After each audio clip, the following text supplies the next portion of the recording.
சென்னை, செங்கல்பட்டு, திருவள்ளூர் உள்ளிட்ட 6 மாவட்டங்களில் நாளை கனமழைக்கு வாய்ப்பு.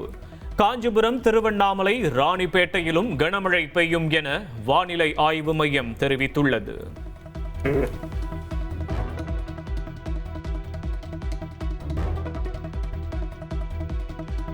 திருவள்ளூர் அமோனியா வாயு கசிவால் உயிரிழந்தோர் எண்ணிக்கை 14ஆக உயர்ந்துள்ளது.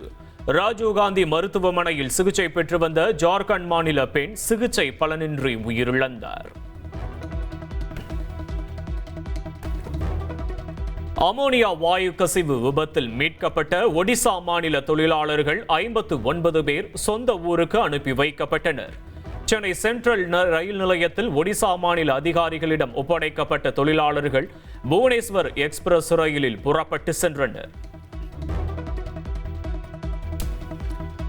தங்கம் விலை சவரனுக்கு 640 ரூபாய் உயர்ந்துள்ளது. 1 கிராம் தங்கம் 13,220 ரூபாய்க்கும், 1 சவரன் தங்கம் 1,05,760 ரூபாய்க்கும் விற்பனையாகிறது. வாடகை தாய் மூலமாக பிறக்கும் குழந்தைகளுக்கு பெற்றோர் உரிமை கோரும் மனுக்கள் மீது 4 வாரங்களுக்குள் முடிவெடுக்க வேண்டும்.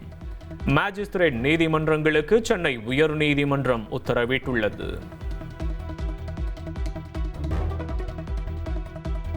சென்னை மெரினா கடற்கரை சாலையில் போதைப் பொருள் ஒழிப்பு விழிப்புணர்வு ஓட்டத்தை முதலமைச்சர் விஜய் தொடங்கி வைத்தார்.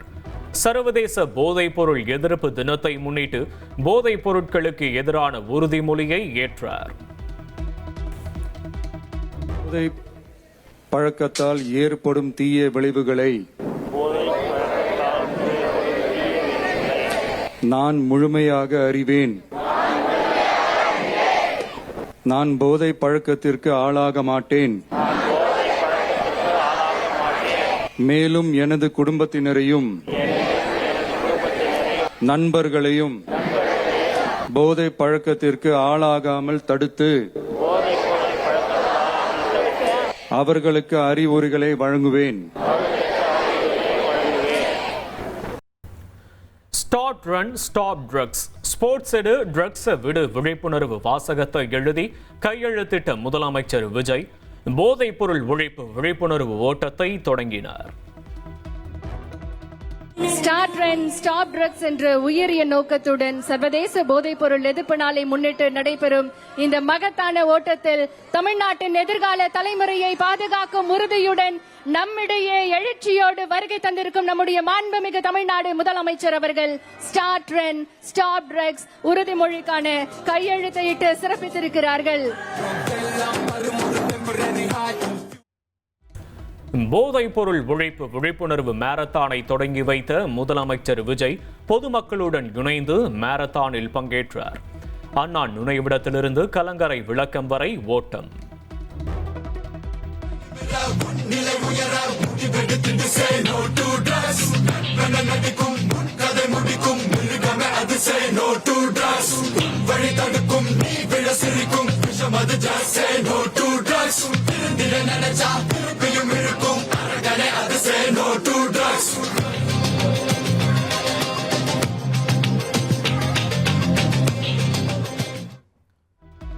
சர்வதேச போதைப் பொருள் எதிர்ப்பு தினத்தை முன்னிட்டு தமிழகம் முழுவதும் இன்று விழிப்புணர்வு மாரத்தான் போட்டிகள் நடத்தப்பட்டன. போதைப் பொருள் ஒழிப்பை வலியுறுத்தி நடைபெற்ற இந்த ஓட்டப்பந்தயங்களில் பொதுமக்கள் மற்றும் இளைஞர்கள் திரளாக பங்கேற்று விழிப்புணர்வு ஏற்படுத்தினர்.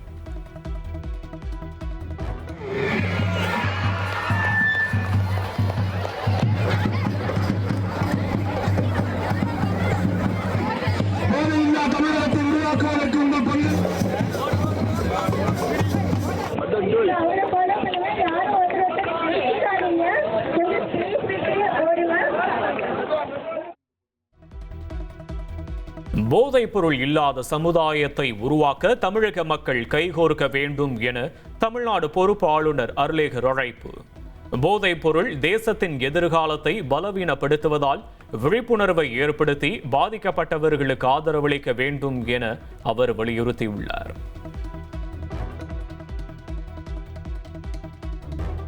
இளைஞர்களின் எதிர்காலத்தை பாதுகாக்க போதைப் பொருள் இல்லாத தமிழ்நாட்டை உருவாக்க அனைவரும் உறுதியேற்க வேண்டும் என முதலமைச்சர் விஜய் தெரிவித்துள்ளார். போதைப் பொருட்களை ஒழிக்க அரசு எடுக்கும் தீவிர நடவடிக்கைகளுக்கு பொதுமக்கள் முழுமையாக துணை நிற்க வேண்டும் என்றும் வலியுறுத்தியுள்ளார். போதைக்கு எதிரான போராட்டம் வருடம் முழுவதும் இருக்கும். இனி இளமையான ஆரோக்கியமான தமிழ்நாடு உருவாகும். போதைக்கு எதிரான விழிப்புணர்வு மாரத்தான் முடிந்த நிலையில் அமைச்சர் ஆதவ் அர்ஜுனா உற்சாக பேச்சு.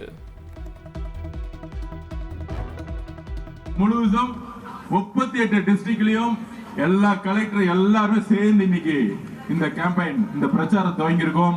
இது வருஷம் முழுவதும் இருக்கும். ட்ரக்ஸுக்கு எதிரான போராட்டம். நம்மளுடைய யூத், நம்மளுடைய இளைஞர்கள் ஒரே focus education, sports and job and creativity and innovation and wealth creativity. Brain நல்லா இருந்தா தான் கிரியேட்டிவிட்டியா ஒர்க் பண்ண முடியும். கிரியேட்டிவிட்டி இருந்தா தான் இன்னோவேஷன் பண்ண முடியும். இன்னோவேஷன் இருந்தா தான் வெல்த் கிரியேட் பண்ண முடியும். பிரெயின் கரெக்டா இருந்தாலே எக்கனாமிக்கலா நம்ம சக்சஸ் பண்ண முடியும். புதிதாக தொடங்கப்பட்ட போதைப் பொருள் தடுப்பு படையினர் தங்களது முதல் நடவடிக்கையாக மகாராஷ்டிராவில் போதைப் பொருள் டீலரை கைது செய்துள்ளனர். கைது செய்யப்பட்ட அந்த நபரிடமிருந்து 350 கிராம் மெத் உள்ளிட்ட உயரக போதைப் பொருட்கள் பறிமுதல் செய்யப்பட்டுள்ளது. திமுக கூட்டணியிலிருந்து மதிமுக வெளியேற வேண்டும் என அதன் உயர்நிலை ஆலோசனை கூட்டத்தில் முடிவெடுக்கப்பட்டுள்ளதாக தகவல்கள் வெளியாகியுள்ளன. விலகல் முடிவை தொடர்ந்து இரு எம்எல்ஏ பதவியையும் ராஜினாமா செய்ய பொதுக்குழுவில் நாளை தீர்மானம் நிறைவேற்ற திட்டமிட்டுள்ளதாகவும் சொல்லப்படுகிறது. திமுகவில் இணைந்து உதயசூரியன் சின்னத்தில் போட்டியிட்டதால் மதிமுக உயர்நிலை கூட்டத்தில் பங்கேற்க வேண்டிய அவசியம் இல்லை என சீர்காழி எம்எல்ஏ செந்தில் செல்வன் தெரிவித்துள்ளார். தொகுதிக்கு இடைத்தேர்தல் வர வாய்ப்பு இல்லை என்றும் தானே தொடர்ந்து சட்டமன்ற உறுப்பினராக நீடிப்பேன் என்றும் அவர் குறிப்பிட்டுள்ளார்.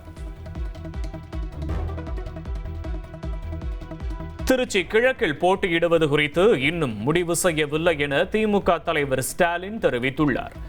வேட்பாளர் நிறுத்துவது தொடர்பான கேள்விகளுக்கு இன்னும் முடிவாகவில்லை என பதிலளித்தார். முடிவு பண்ணலைங்க. முடிவு பண்ணா சொல்றோம்.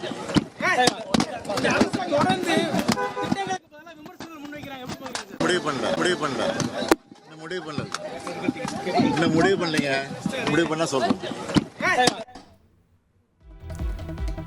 அதிமுக மகளிர் அணி கூட்டம் வரும் 1ஆம் தேதி நடைபெறும் என அக்கட்சியின் பொதுச் செயலாளர் EPS அறிவித்துள்ளார். அணியின் செயல்பாடுகள், கட்சி வளர்ச்சி பணி குறித்து நடைபெறும் ஆலோசனை கூட்டத்தில் நிர்வாகிகள் தவறாமல் கலந்து கொள்ள அழைப்பு விடுக்கப்பட்டுள்ளது. மார்க்சிஸ்ட் கம்யூனிஸ்ட் கட்சியின் செயலாளர் சண்முகம் மீதான திமுகவின் விமர்சனம் ஏற்புடையதல்ல. அமைச்சர் ராஜ்மோகன் கடும் கண்டனம் தெரிவித்துள்ளார். மூத்த கம்யூனிஸ்ட் தோழர் பே. சண்முகம் ஐயா குறித்து பேசி எழுதப்பட்டிருப்பது ஏற்றுக்கொள்ளவே முடியாது. அநாகரிகத்தினுடைய உச்சம். யார் பே. சண்முகம் ஐயா தனது வாழ்வையும் தன்னுடைய வசதிகளையும் ஏழை எளிய மக்களுக்காக அர்ப்பணித்த ஒரு மாமனிதர். காவிரி கரையோரம் பிறந்து அந்த சிவப்பு துண்டை தோளில் ஏந்தி அவர் களமாடியதும் அவர் போராடியதும் ஒரு புத்தகத்தில் அடக்க முடியாது. ஒரு ஆயுள் அவர் பண்ணதெல்லாம் ஒரு ஆயுள் ஒரு மனிதர் பண்ண முடியாது. அப்படிப்பட்ட மாமனிதரை பத்தி விமர்சனம் யார் வேணா செய்யலாம். அரசியல் முரண்பாடு இருக்கலாம். ஆனா என்னென்ன எழுதி வச்சிருக்காங்க? டானிக் குடித்து வளர்ந்தவர். இது அவங்கள மாதிரி டாஸ்மாக் டானிக் குடித்த வளர்த்தவர். அவரு எவ்வளவு மோசமா விமர்சிப்பீங்க? அப்ப அரசியல் என்பது நாகரிகத்தினுடைய எல்லையில் நிக்க வேண்டும்.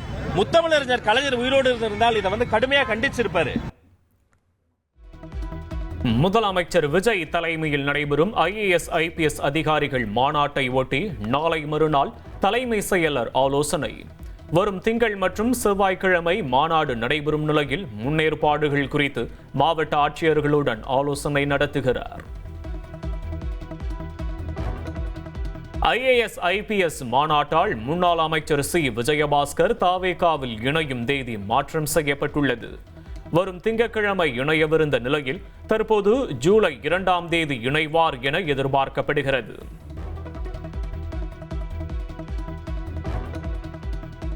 மெட்ரோ 2ஆம் கட்ட பணிகள் காரணமாக அடையாறு எல்பி சாலையில் நாளை முதல் போக்குவரத்து மாற்றங்கள் அமலுக்கு வருகின்றன. எல்பி சாலை பெட்ரோல் பங்க் சிக்னல் முதல் எம்ஜி ரோட் சந்திப்பு வரையிலான பகுதியில் போக்குவரத்து தற்காலிகமாக ரத்து செய்யப்பட்டுள்ளது. அயோத்தி ராமர் கோயில் காணிக்கை நிதி மோசடி வழக்கில் தொடர்புடைய 8 பேரை உத்தரப்பிரதேச போலீசார் கைது செய்தனர்.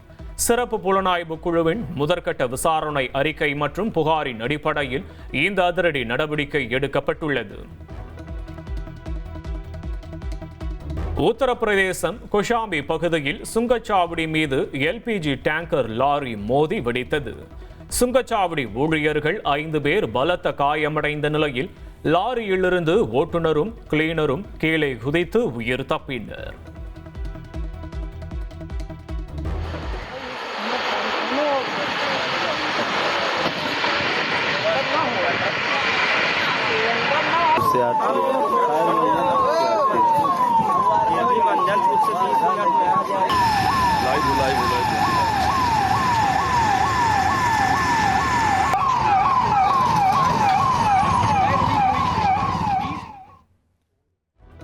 நபிகள் நாயகத்தின் பேரன் இமாம் உசைனின் தியாகத்தை நினைவுகூரும் வகையில் உலகம் முழுவதும் மொஹரம் தினம் இன்று அனுசரிக்கப்பட்டு வருகிறது.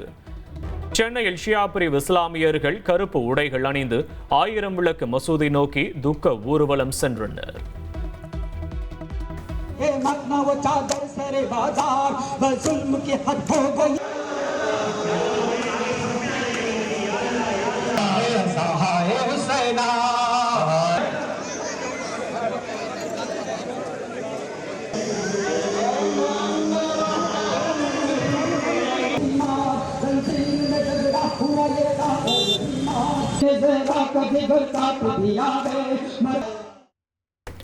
உலகக்கோப்பை கால்பந்து தொடரின் நாக் அவுட் சுற்றுக்கு ஈக்வடார் அணி 20 ஆண்டுகளுக்கு பிறகு தகுதி பெற்றுள்ளது. ஜெர்மனியை வீழ்த்தி வரலாற்று சாதனை படைத்ததால் ஈக்வடார் அதிபர் டேனியல் நோபோவா இன்று ஒருநாள் தேசிய விடுமுறையை அறிவித்துள்ளார். உலகக்கோப்பை கால்பந்து தொடரின் இன்றைய ஆட்டத்தில் பிரான்ஸ் மற்றும் நார்வே அணிகள் பல பரீட்சை நடத்துகின்றன. உலகக்கோப்பையில் சிறந்த 2 ஸ்ட்ரைக்கர்களான எம்பாப்வே, எர்லிங் ஹாலண்ட் மோதும் போட்டி என்பதால் பெரும் எதிர்பார்ப்பு. வெனிசுலாவில் ஏற்பட்ட அடுத்தடுத்த சக்தி வாய்ந்த நிலநடுக்கங்களால் 235 பேர் உயிரிழந்துள்ளதாக அந்நாட்டு சுகாதாரத்துறை அதிகாரப்பூர்வமாக தெரிவித்துள்ளது. பயங்கரமான இந்த இயற்கை சீற்றத்தில் 4300க்கும் மேற்பட்டோர் காயமடைந்துள்ள நிலையில் இடிபாடுகளில் சிக்கியவர்களை மீட்கும் பணிகள் தீவிரமாக நடக்கின்றன.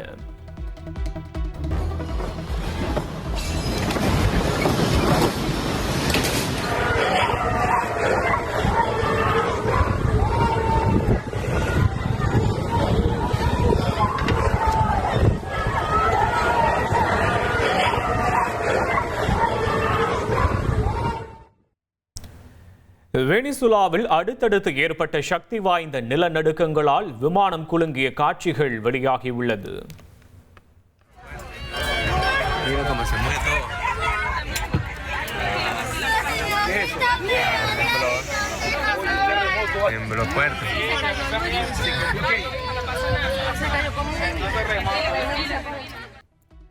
சென்னை மாநகராட்சி முழுவதும் நடைபாதை அமைக்கும் திட்டத்திற்கான 35 டெண்டர்கள் ரத்து செய்யப்பட்டுள்ளது. திட்ட செலவை 4 மடங்கு உயர்த்தியது மற்றும் ஏலத்தின் போது 10 விழுக்காடு அதிகரித்தது போன்ற முறைகேடுகளால் சென்னை மாநகராட்சி நடவடிக்கை. மாநகராட்சிகளில் தூய்மை பணிகளை தனியார் மயமாக்குவதற்கான சாத்தியக்கூறு அறிக்கை கோரும் டெண்டரை தமிழக அரசு ரத்து செய்துள்ளது. கம்யூனிஸ்ட், விசிக உள்ளிட்ட கட்சிகள் கடுமையான எதிர்ப்பு தெரிவித்ததை தொடர்ந்து நடவடிக்கை எடுக்கப்பட்டுள்ளது. போதைப் பொருள் ஒழிப்பு மற்றும் கடத்தல் தடுப்பு பணிகளில் சிறப்பாக செயல்பட்ட 15 காவலர்களுக்கு முதலமைச்சரின் சிறப்பு பதக்கங்கள் அறிவிக்கப்பட்டுள்ளன. சர்வதேச போதைப் பொருள் ஒழிப்பு தினத்தையொட்டி அறிவிக்கப்பட்ட விருதுகள் சுதந்திர தினத்தன்று வழங்கப்படுகிறது.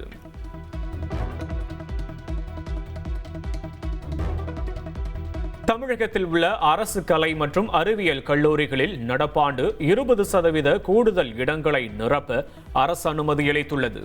இதேபோல் உதவி பெறும் கல்லூரிகளில் 15%, தனியார் கலை அறிவியல் கல்லூரிகளில் 10% இடங்களும் கூடுதலாக சேர்க்க ஒப்புதல் வழங்கப்பட்டுள்ளது. பள்ளி மாணவர்களுக்கு ஐடி கார்டு போன்ற புதிய அடையாள அட்டை வழங்க உள்ளதாக அமைச்சர் செங்கோட்டையன் தெரிவித்துள்ளார். முதற்கட்டமாக 10 மற்றும் 12ஆம் வகுப்பு மாணவர்களுக்கு அடையாள அட்டை வழங்க நடவடிக்கை மேற்கொள்ளப்பட்டு வருவதாகவும் கூறியுள்ளார்.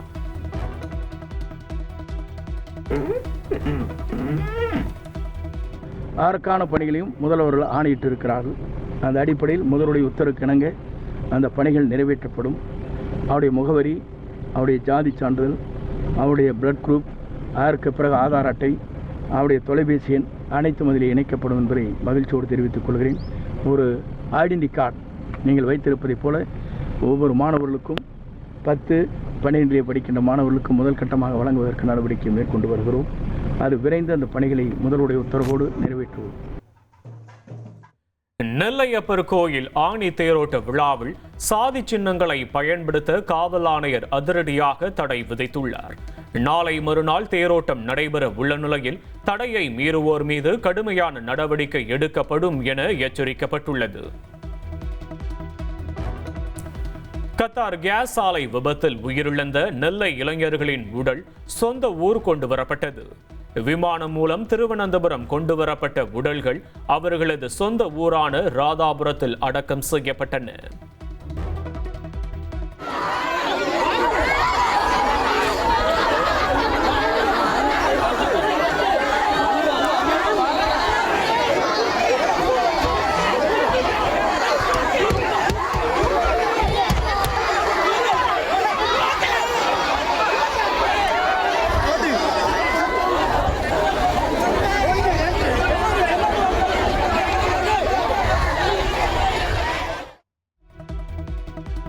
தருமபுரி அருகே சொத்து தகராறில் அக்கா தம்பி கழுத்தறுத்து கொல்லப்பட்ட அதிர்ச்சி சம்பவம்.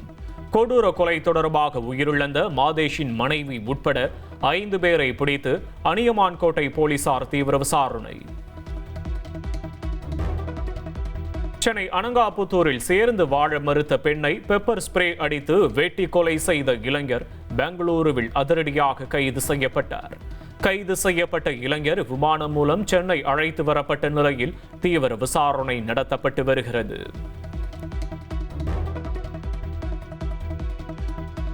கோவையில் தனியார் பள்ளி மாணவர்கள் 4 பேர் ஒரே பைக்கில் ஆபத்தான முறையில் பயணித்த அதிர்ச்சி வீடியோ வெளியாகியுள்ளது. மாணவர்களிடையே விழிப்புணர்வை ஏற்படுத்தி நடவடிக்கை எடுக்க வேண்டும் என காவல்துறைக்கு பொதுமக்கள் கோரிக்கை விடுத்துள்ளனர்.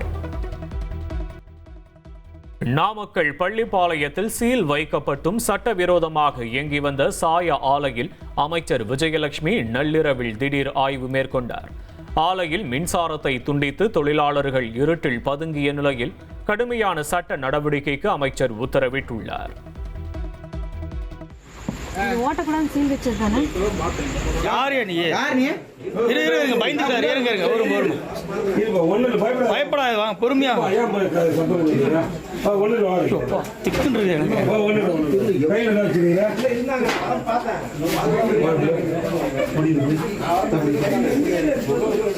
ஒண்ணும் பண்ணலாமா?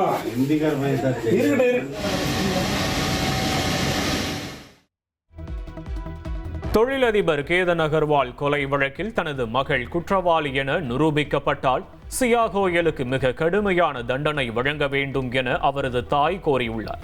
பாதிக்கப்பட்ட நபர் எந்த இடத்திலிருந்து வீசப்பட்டாரோ அதே இடத்திலிருந்து தனது மகளையும் வீசி தண்டிக்க வேண்டும் என்றும் ஆவேசமாக கூறியுள்ளார்.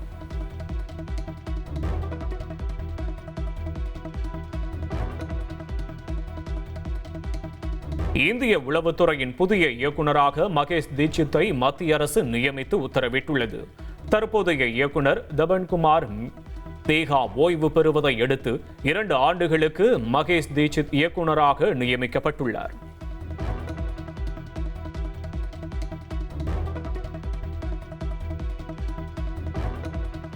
மகாராஷ்டிரா மாநிலம் பான்வேல் தாலுகா நந்த்கான் கிராமத்தில் உள்ள அங்கன்வாடி மையத்தில் பெண் ஊழியர் ஒருவர் சிறுமியை காலால் ஏட்டி உதைத்த சம்பவம் அதிர்ச்சியை ஏற்படுத்தியுள்ளது. இதனால் சிறுமி படியில் கீழே விழுந்து கதறிய காட்சிகளும் வெளியாகி சர்ச்சையை ஏற்படுத்தியுள்ளது. இந்த மனிதாபிமானமற்ற செயலுக்கு பொதுமக்கள் கடும் கண்டனம் தெரிவித்துள்ளதோடு பாதிக்கப்பட்ட சிறுமிக்கு நீதி வழங்கவும் சம்பந்தப்பட்ட ஊழியர் மீது உடனடி நடவடிக்கை எடுக்கவும் கோரிக்கை விடுத்துள்ளனர்.